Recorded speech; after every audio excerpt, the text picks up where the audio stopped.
I never expected that a simple, random encounter inside a quiet co-working space would completely shift the way I think about work, money, and freedom. It was an ordinary morning. I sat there with my laptop, buried under tasks and deadlines, and then I noticed him, sitting alone in the corner, calm, relaxed, almost untouchable by the noise of the world around him. There was something different about him. Not in the way he dressed, not in the way he moved, but in the way he carried himself. Like someone who wasn't rushing toward life, but someone who had already figured out his own pace. We exchanged a few words, and then he said something that stopped me completely. I work only when I need to. The rest runs automatically. I make over $1 million a year. From my laptop. I froze, not because I didn't believe it, but because he said it as if it were the most normal thing in the world. Chapter 1. Where it all began. What shocked me even more was what he told me next. He didn't come from money. He didn't have investors. He didn't have rich friends pulling him up. He started in a tiny room with an old laptop that overheated every hour. But he had one thing most people don't: obsessive determination.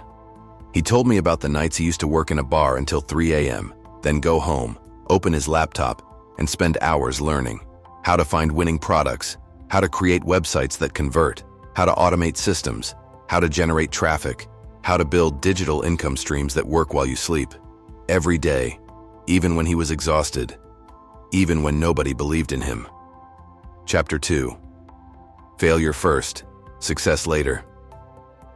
He looked at me and said, "I failed for 18 months before I earned my first dollar." That hit me hard, not because of the number, but because he said it without shame, without hesitation, like it was simply part of the process. His method was simple: start, fail, learn, improve, repeat. Until one night, a notification popped up: his first sale. It wasn't the money that mattered. It was proof that his time meant something. And from that moment, he never stopped. Chapter 3. Building the system. He told me something powerful. You don't become free when you make a lot of money. You become free when your money doesn't need you anymore. Over time, he built a system: automated stores, email sequences that sold themselves, digital products with infinite stock, traffic sources that ran 24/7, investments that grew without his constant attention.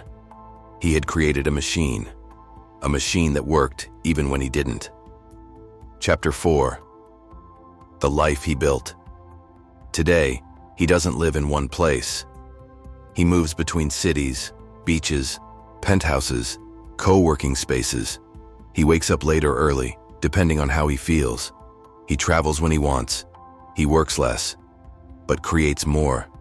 He enjoys quiet mornings, books, self-improvement, simple luxury, and the freedom to say no. And as he spoke, I realized something. His wealth wasn't in the money. It was in the choices. Chapter 5. The lessons he gave me. Before we said goodbye, I asked him, if you had to give one piece of advice to someone starting from zero, what would it be? He smiled and shared 5 lessons I will never forget. 1. Build something you can do every day without needing anyone else. 2. Master a skill that the world rewards now, not 20 years ago. 3. Automate everything you possibly can. 4. Stop looking for the perfect idea. You are the real asset. 5. Freedom doesn't start at $1 million.